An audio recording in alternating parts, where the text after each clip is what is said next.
Hello and welcome to episode 95 of the Lieberland Show. We're getting close to that century mark, folks. We got a rock star guest in the building here today. Many of you may know him. If you don't know, now you know. We have the cash flow ninja with us. Yes, Mr. MC Laubscher. MC, how are you doing on this beautiful day? Fantastic. And thank you so much for having me, and congratulations on all the success of the show. This is the 95th one. So after this one, just five more and you hit that 100 mark. So congratulations. Thank you. Thank you. We're at some point gonna hopefully catch up to you. I think you're at about 1,000, right? We're getting there. We're getting there slowly but surely. For your podcast, on that note, like I'm just curious because I haven't taken a look in a I don't know, a couple months. What episode are you at right now? I know you're definitely over 500. Are you in the 800s? Yeah, we've recorded over 800 of Cashflow Ninja, the flagship podcast, and then there's also another show called Cashflow Investing Secrets, which we recorded 150 of. And, Yep. and I'm about to launch another one too, Reset Investing Secrets. Awesome. So we keep on plugging away in the podcast world. I'm like you, man. Maybe we can actually just talk about that from a podcaster to a podcaster real quick, because as you know, I have another show, Dream Chasers. We've got the Lieberland Show. We did the Nothing But Net podcast, I think, with you, which was a cool little, about 30 episode show that I did with Michael. Do some Twitch streaming as well. A lot of people don't know that, but I'm relatively active on Twitch. You go to gooballs.io, GOOBALLS.io. It's an NFT project. But anyways, do you ever feel like there's a cap as far as how much podcasting you can do? I just look at what's practical and what people need at that time. So I started Cashflow Ninja in 2016, and it was focused around helping people escape the rat race and the matrix. And the solution that we discuss is through cashflow investing. And that since 2016, that's become our main brand. And it's just kind of blew up all over the world, 180 countries, millions of downloads, and so forth. It resonated with a lot of people. It helped a lot of people. And then people wanted, because the show's long form, right? So sometimes it could be 45 minutes to an hour.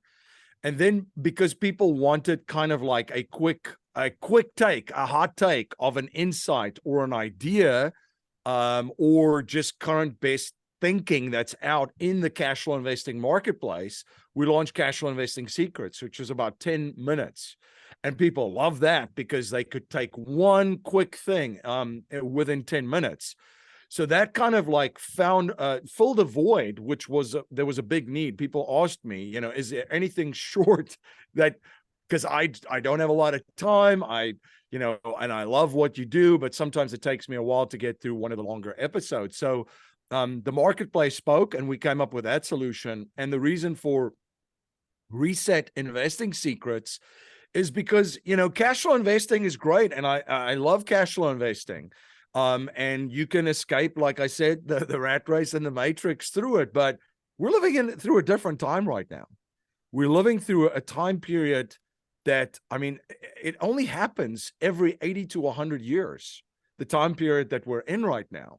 So, you cannot do the same things now, what you did 5 years ago, and expect the same results.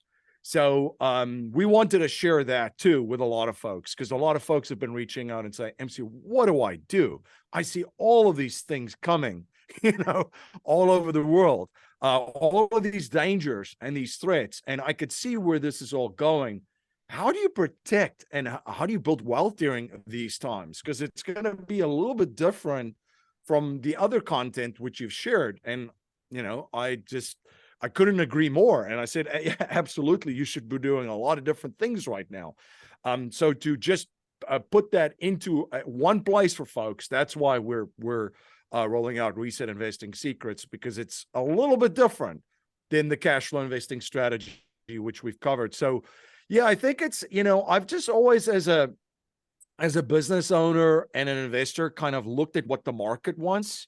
And then I've tried to come up with solutions, because usually you found people that they've come across a challenge or a problem, and they want a solution for, they want a solution for it. So we try to come up with those in our network. So, and just with our business. So the marketplace has spoken, and that's why I've got those three kind of verticals under the Cashflow Ninja brand. So is there a cap? Yeah, I mean, there's so many hours in the day, but those are kind of the three podcasts that we're putting out right now. Awesome. Yeah, I know. And we really do. We talked about this before the show. We're going to give you guys one call to action here today, but I can't help but talk about some of these other things that MC has worked on. So really, when I look back at my professional career, entrepreneurial journey, whatever, MC's show really moved the needle forward for me in just realizing what's possible, what people are doing out there to create wealth for themselves, for their families. And then it's been cool to see. I think initially listening to your show, I met you through Hunter, very much, libertarian, anarchist type of mindset. I don't think that topic came up on a whole lot in your initial interview with him that I heard, but I was just like, man, who's this? I think I even told you, for the first time I heard you speak, I'm just imagining some like super clean cut, like English guy in a suit sitting in like the 38th floor in a building in Manhattan or whatever. I don't even know if the 38th floor, that's kind of short for Manhattan, is it? But anyways, and then I find MC and we connect, and I mean, still the man, but I was like, oh man, he's way more down to earth than I thought. And he also sees the world even more through a lens that I gravitate towards. And you could probably speak to this. It seems like you, as you mentioned, you've listened to your audience and what do they want. And not that you have gone away from like talking about people building and scaling their businesses, but there is this kind of, as I would call it, anarchist attitude about your show that I really like now, and just how you've continued to like grow and carry yourself. So am I seeing it right? You didn't start off like, the quote unquote crazy person when you first. No, I would say this. So for, in my life, I had a gift of growing up in South Africa during a very interesting time in the country's history. So we went from a fascist apartheid government to the Marxist, like pretty cool, within like a couple of years, actually. In the early 90s, folks can remember, like by 1990, Nelson Mandela was still like the most feared person in that country. And then at 91, he was released. In 94, he became the president. So it literally went like within 4 years from the fascists to the Marxists. And now it's 30 years on. So what I mean by I got a gift by being there and being a young man during that time is I saw the world for what it was. And I realized that this is all nonsense. It's just politics is show business for ugly people, like Gerald Celente said. And I realized just what a complete, it's sort of like, people call it an idea, that governments are an idea. It's a terrible idea, of course, but it literally, I mean, if you ask people, what is the government? Oh, it's that, that building over there. But that's not the government. That's a building, so it is essentially this idea, and within the ideas, people believe in all the stuff. And I just started to see as a young man that, wow, people believed everything when the one group was in charge. Then it transferred, we just went 180, and now people are believing everything that this other group is putting in front of us. Like, I felt like I was the only sane person in an insane asylum, right? But yeah, so no, it formed and shaped my worldview. So I realized that everything that I was told is a lie. And then it started to unravel that everything that we're now being told is a lie. So everything's just made up by governments. So I started to realize very young that I got to think for myself. I got to critically analyze everything. I got to continue to ask questions until I almost run out of them. And I never do, because the quality of your life will be determined by the questions you keep asking yourself. Not necessarily the answers that you come up with, right? But when you do ask great questions, you're going to come up with better answers or better ideas and thoughts. So I realized that was a gift for me during that time. And then through, I am, my heritage, is that of a Afrikaner, a Boer. in South Africa, and by nature too, culturally, they're very libertarian, right? The Boers were the folks that, if you read about the history of South Africa, the Great Trek, that essentially there were Dutch and German and French settlers that all married into each other. They farmed. They were very self-reliant. They grew their own food, and they're very entrepreneurial by nature. And as the superpowers at that time were fighting for control of South Africa, whether it be the Dutch, whether it be the British, whether it be the French, whoever was in charge, they never wanted to be ruled by any of them. So eventually, when the British took over and settled the colony, after the Dutch had landed there first through the Dutch East India Company, these Boers were like, no, we're not staying under on British rule. Are you kidding me? I'd rather go into the interior of Africa full of wild animals and poisonous snakes, and I'd rather do that than be under these the colonial powers. So I think there's an element of that too to it. But I think, my worldview, like I said, was shaped as a young man. And on my show, I've always, what I found interesting is I've never just continue to talk and said like, yeah, I am an ANCAP, I am libertarian, I am a freedom-oriented person. But I think in the content and in the manner in which it presented, people just come to that conclusion, because before even saying anything, people have listened to my show and they go, oh, he's definitely a libertarian and an ANCAP, and he doesn't believe in all this nonsense with governments and politicians, and he's all about sovereignty and freedom and so forth. So yeah. Oh man, I love it. A lot of that. One thing to that I want to emphasize on, you talked about government being an idea, and I got this from Jeff Berwick years ago, and I still share it with so many folks. And I actually even have a t-shirt. If you guys, if you go to IX9, I is in Idaho, X is in xylophone, 9, the number 9, IX9.shop. There is a shirt on our website that says government, and broken down, it means control mind control. If you look at the Yep. core roots of the word government, it literally means mind control. As you mentioned, it's an idea. And I mean, kudos to them for being so blatantly obvious with the with the world population and people just subscribing to it. It's like, we are your mind control, and the majority of the world goes, yeah, we love it. So just challenge yourself to take a step back and really just look at, do I believe in mind control? And for both of us, it's we don't. And it helps you ask those questions that you're talking about that'll create more sovereignty, more freedom in your life. So I would just want to plant this seed and circle back to it. We talked, and if you can't go into detail on it, that would also make a lot of sense, because it's starting to get into like that level of who's really running the world.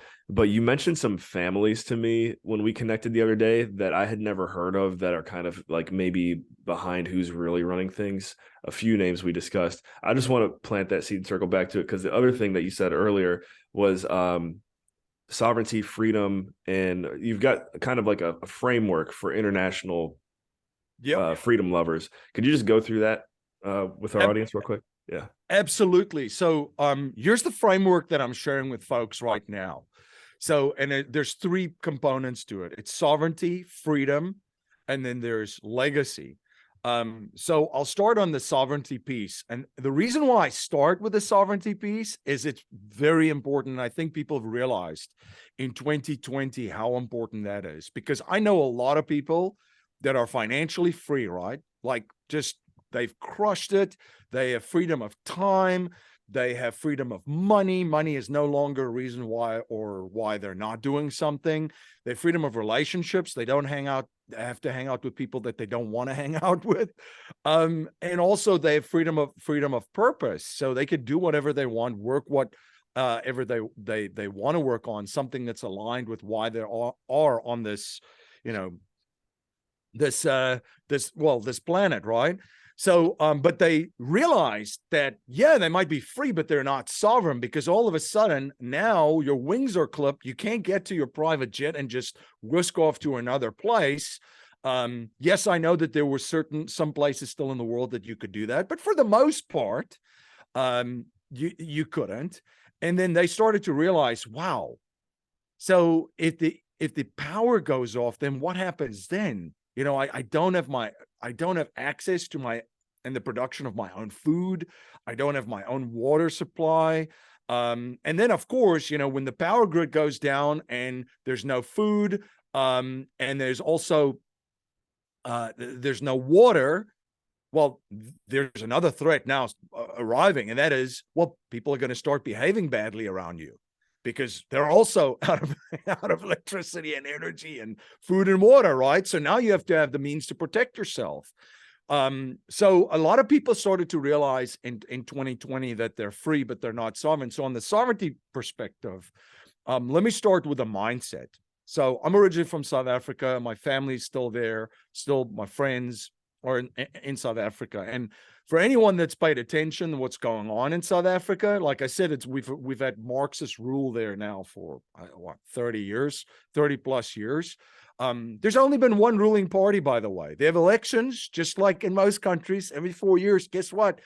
The same idiots win every time, and they stay in power. So the country's being run into the ground completely. It's a complete train wreck. I'll give you an example. Some parts of the country, they don't have electricity for 10 hours a day, right? So there's no power. And now, if you're living in South Africa, there's a mindset there's several mindsets you can have. You could still have the mindset of, oh, I believe in this entity, this fictional entity, the government, and they have to protect and help me, and they need to take care of that. Well, if you're going to do that, you're going to be in very, very big trouble. So the other option and other mindset to adopt is, why would I put any part of my life in the hands of these criminals? I wouldn't. I mean, I would be crazy to do that. So I'm going to take control over the power situation and make sure that I am energy independent. I'm not going to rely on the government to give me electricity. That's insane. That's just a crazy idea. So I'm going to make sure that I'm energy independent. I'm going to make sure that I have access to my own food and grow my own food and trade food amongst the neighbors that I have in my community that are also on the same page. Same thing with water, having access to my own water well. And then, of course, having access to the things that I need to protect myself and my family, whether it be, weapons and equipment, whether it be just a home defense system, whether it be, a security kind of system that you have set up, you'll be in control of that. So you don't rely on the government for those things. It will never happen. You don't rely on the government to give you electricity, food, water, or to protect you, or to come to your aid when there is, like an intruder or somebody attacking where you live. You'd be insane to do that. Now, if you're in the West, you might be like, whoa, that's kind of crazy. This is the mindset that people need to adapt all around the world. And one of my friends in South Africa said it best. He heard somebody complaining about the power, and he was almost like triggered with this person complaining, because he's like, the person would say something like, well, I don't have electricity for like most part of the day. And he's complaining about it. And he's like, dude, why would you complain about this? You know that they're not going to do anything. Just take care of it. Figure it out. Come up with your own solution. And then, by the way, and this is the great thing about, if you really kind of look at kind of like a ANCAP society, which there's pockets of in South Africa and Africa, the marketplace figures all the stuff out, all of it. There's entrepreneurs crushing it right now, helping people with energy. There are entrepreneurs in the food and in the water space. There are entrepreneurs. I mean, people have made a fortune in Africa just in the security space, helping. There's even like private contractors that have started a company protecting neighborhoods, protecting wealthy and affluent people, and so forth. So that's the sovereignty piece. It's starting to think like nobody's coming to save you. What do I need? And there's many different things that you need. And that's the kind of the stuff that we talk about, in my mastermind. The second thing that you need is the freedom part. So sovereign is unplugging you from systems that are collapsing, and there are globally. Pick a system that's collapsing. So figure out a way to decentralize yourself from systems that are collapsing. The freedom part is, how do you build and grow and scale a business in a turbulent, chaotic world? And also decentralize that business from shocks that could happen when systems collapse. So there's ways to do that. And then the other part too is the investing part. How do you protect the capital that you've produced in your business, and how do you grow that during an environment where systems are collapsing all over the world? And there's strategies and tactics for that. That's under freedom, because that'll provide you the freedom, right? You know, in the end of the day, if you think about it, if you truly want to be free, you have to have your own independent income source, and many of them, whether it be your business and investments. And then the final piece is legacy. You know, people would say, you know, and I've heard so many people talk about legacy this, legacy that. It's a very overused word. I've struggled to find a different concept. A lot of people, especially in the world that I operate in, talk about leaving a legacy, right? And there's many ways that you can do that strategically and tactically through proper legal entities and structures. And, you know, that's a whole different podcast too, of how to set that up. But one of the things that we encourage people is to live your legacy now. You know, people, especially if you have children, and I'm very passionate because I've got young kids too. Children learn by observing. You know, try to tell like a 4-year-old or a 6-year-old something without showing them. They wouldn't quite get it. But if you show them, this is how we live. We are sovereign. We're free people. They're going to pick up on that, you know, and that's kind of the legacy that you can leave, is live it now. Be the leader that you need to be for yourself, your family, the community in which you operate, your business, and your investments. Don't expect anyone else to come and lead you. And we have great people in the freedom world, right? And in the ANCAP and the libertarian world. There's some great people, but lead yourself. Lead yourself, lead your family, your communities, your business investments. Don't wait for anyone else to lead you. I think most people that are listening to our conversation know that they can look at, quote unquote, leaders out in the world, because these people can't lead you across the street. Literally. Right. Collectively, it's the most unimpressive group of leaders I think I've ever seen put together. They used to at least have people that you could like kind of think like, oh, okay, maybe they're presentable as leaders. I mean, they're not even presentable as leaders anymore. So that's the legacy piece. So sovereignty, freedom, and legacy. Powerful stuff. Someone who was on the show recently, and Liberlandians, everyone tuned in right now, I want to say it was episode 92, if you want to cue that one up, but I'm sure you know him. Mike Cobb was one of our guests of ECI Development. Mike's Definitely great dude, pioneer in the space of anarchy and freedom, and just a workhorse. I mean, that guy, there's some people that you meet that you're just like, I can't believe how hard this person works, and somehow they're still like, they just drink 8 cups of coffee. That's Mike Cobb. But he's helped create communities all over Central and I believe South America, being Panama. And I don't know if he's branching out anywhere else anytime soon, but if you're looking to live in a sovereign community like MC's talking about with like-minded individuals, ECI Development definitely fills that void and also helps save you the time of having to go find your own, farm or plot of land or whatever. It seems like a really streamlined setup that he has, and definitely someone who I'm going to continue to keep in touch with, because that's always just a good option too. So yeah.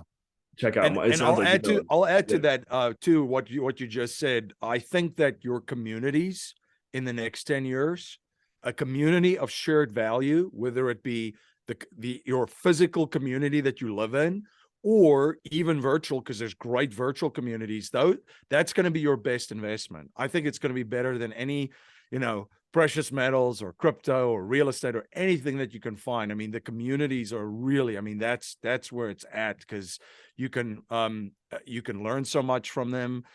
People that in all of the communities that's in the freedom and the liberty movement that I'm a part of, it's just great people, just trying to help everyone, and share what's going on. So I just wanted to add that, because I think it's so important. I mean, yeah, exactly. And again, we run in a lot of similar circles, and it's nice to be reminded. Um, it's in many ways, like, because if we just spent all day watching TV, which I know is something that probably neither of us would even want to do, but if we did, we would feel very lonely with the ideas that we're sharing here. And thanks to these communities, you realize, wow, I'm definitely not alone. If anything, there's several people who are starting to.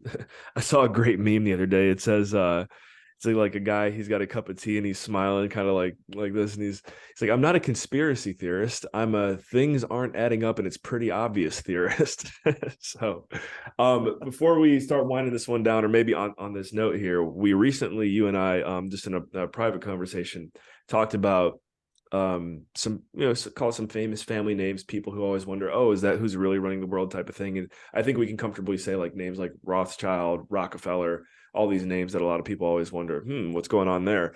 But you shared some names with me, and I don't know how far down this rabbit hole we can go, but it challenged my way of thinking, because I thought that I had a good lead on what I thought was going on, but then you shared some, Roman Empire type of references that I had never even heard of. So I guess what I would say is just dive in where your mind is at with what you feel sharing, comfortable sharing publicly. No, and like, here's what I will share is that when you're a truth seeker, you pursue the truth wherever it leads you, and it could lead you to some pretty dark corners of the world, which makes a lot of people uncomfortable. But the folks, even in the freedom and liberty movement, that I really admire and respect, is they just go wherever their search leads them. And they can, they continue to go I mean, they go as far as they need to go, because it's taking me there, so I go there. So what I will say to this is, I think that, no one can say for sure and point fingers. There might be some people that can, but I think this is a moving target of trying to get to the bottom. But where I've gotten is that I think a lot of stuff that is presented to us and to the world too, even in the freedom and liberty movement, that we think that we know who is kind of like, the people pulling some of the strings. The Wizard And of of Oz. course there's fronts, right? Yeah, there's fronts. I mean, I almost get nauseating talking about the World Economic Forum, but that's the front at the moment. And all of those folks are chew toys, in my opinion. So they're going to be chewed up and spit out, because they were just put there in place, right? Whether it's the World Economic Forum and all of the quote unquote, I call them members of the ruling class. I don't call them elites, because there's nothing elite about them at all. So they're just, and also I don't like rulers, but they pretend that they are, so that's why I kind of use that. I'm trying to still figure out a better terminology for that one, Yeah, by the yeah, way, no. of a word that I can use. I don't like that one so much too, but at least they're pretending to be part of this ruling class. But really, if you think about people that you can see and that you've heard of, are not the people that is behind any of this. They're chew toys. These are the people that anger is directed towards. So if you think World Economic Forum, Klaus Schwab, you think Bill Gates, you think, all what's the other Bond villain, the local flavor of Bond villain that's coming out there, Yuval Noah Harari, which is, Oh, yeah, yeah, talking yeah. about that we won't have any free will anymore. I think he's also just a chew toy. You're in North America, and especially in the United States, the fronts that you see, the CDC, the FDA, and I'll Anthony admit I was even Fauci. someone who had a lot of hope in him, and maybe it's just where I was at in my journey. But at one point in time, I did think that maybe Trump could change things, and then now we just got another chew toy. He's a chew toy. These people are put there. They're put there for a reason. All of them are chew toys, and it's almost like they treat the public, and probably rightly so, the majority of them that's very, very asleep, and just say, hey, look, here's a chew toy. Go and chew on that for a little bit. To use an example, here in the United States, where I live now, people have been talking about a balloon up in the air for almost a week. This is the level of stupidity and public discourse that we have. So, yeah, so these folks are the same as that balloon. It's chew toys. So to get to your answer in the back is like the people that you can't see, and even that you might think that, oh, there's all these think tanks and these groups that exist in the background too, and families and royal families and so forth. What I've come across too is there's names of families that maybe a small amount of people have even heard of, but those are the huge power players. And these families, I mean, you trace their roots back to like the ruling families in Rome, right? And you find out that, oh, they're still at a lot of the center of all of this. You've mentioned the Rothschilds, right? So they're kind of like, a lot of people are kind of onto the central banking thing. Most people have not heard the of famous it. quote by one of the Rothschilds, I care not who makes the rules as long as I'm in control of the money, something like that. Yes, and then also, the Sassoons is kind of like the Rothschild family of the East, and then you have families in Rome which you've never, nobody's heard of them. The Orsinis and the Colognes and Colonnas and so forth. And there's so many of them, the ruling families that date back to the ruling families of Rome. So anyway, so who's behind all of this? I mean, it's a moving target, like I said, but I think that what people think, and I think there's a lot of it in the freedom and the liberty movement, where they've kind of realized, okay, these are chew toys, and even like the layer behind these people are chew toys too. And now that you kind of the names of certain families that are out there, they might be chew toys too. So how far does this go? I don't know, but I can tell you this: it's definitely not anyone that we would know about and their names that we would know about, and it goes back centuries. This is not, these are not families that you'll find on the Forbes richest list, which is, again, these are characters that have been created that play roles. If you look at the names that's on there, Warren Buffett, father was a congressman. How hard can that be? Raising Right. a bunch of capital and Actually, investing I it don't know with how I don't know how I didn't know that until now. Yeah, and then you look at the Bill Gates, their family and what that family's into. You look at the Elon Musks and what that family's been into. So I mean, these are all created entities, heroes. Jeff Bezos. I mean, you could look into any of these people for 5 to 10 minutes and just critically look at this and go, oh, okay, they're kind of just, again, characters in this game or this show, this production, that's why I mean, that's why the world's a stage. cashflownirvana.com is where everybody's got to go. Yeah, the world is a stage. So yeah, and I'll just end the answer with this, that it doesn't really matter to me now who these people are and where the buck stops. It's all what you can do on the ground level and what impact you allow them to have into your life. And trust me, they do have some sort of an impact. There are dangers and threats out there, but you have to take a look at what's coming and how you can turn those into opportunities. Totally. Just like how you turned growing up in a turmoil type of period in South Africa, and you've clearly made lemonade out of what many would consider a lemon. So cashflownirvana.com, it's the place to go. It's the place to be. That's your mastermind. Again, we've spoken a lot about what you're building and creating there. And I think I even remember a few years ago when you first started stepping into the mastermind space, you and I went back and forth a little bit. It's just like being around like-minded people in this day and age is totally it's just the way to do it. So where can our listeners go to, I mean, I guess that I already said it there, but what can they expect when they go to cashflownirvana.com? Yeah, if you're a business owner or an investor that is freedom loving, that is loves liberty, and you have a libertarian and ANCAP kind of a worldview, then that's going to be the place for you. It's where business owners and investors get together, and you're going to be a part of a community where we all realize all the problems that are out there, all the dangers, all of the threats, all of the challenges, and we all realize where this is going. So what we do in that community is we keep monitoring all the threats, the dangers, and the challenges, but we also brainstorm of how we can turn those into opportunities. First, protect ourselves and then capitalize on opportunities. I think right now, and I'll just share this too, that I think what this is the greatest time to be alive if you are a business owner or investor, because what you do as a business owner and investor is you solve problems. There's just too many of them. There's almost too many of them for anybody to solve all of them. So there's so much opportunities. And the one thing that's going to play into people's advantage too is the information gap is something that we've never, ever seen in our lifetimes. Probably like in the past, there's been gaps in information, but really we have narratives now and we have a reality, and there's just no connection between the narratives and the reality.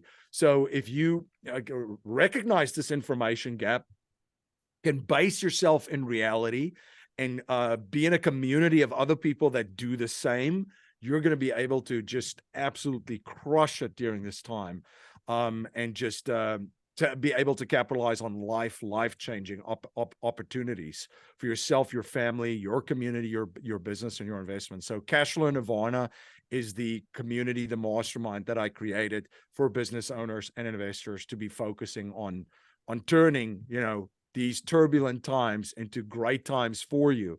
And there's a lot of folks in that mastermind too, from Zimbabwe and from South Africa, which I think has been a great benefit, because they have definitely, Zimbabwe was the precursor to what is happening in South Africa, and South Africa is the precursor now to what's happening into Europe and in North America and in other satellite countries like Australia, New Zealand, and so forth. So I think folks that have lived through that experience too, and have seen Marxism kind of firsthand, have a wealth of knowledge to share of what to expect, and also what opportunities to capitalize on.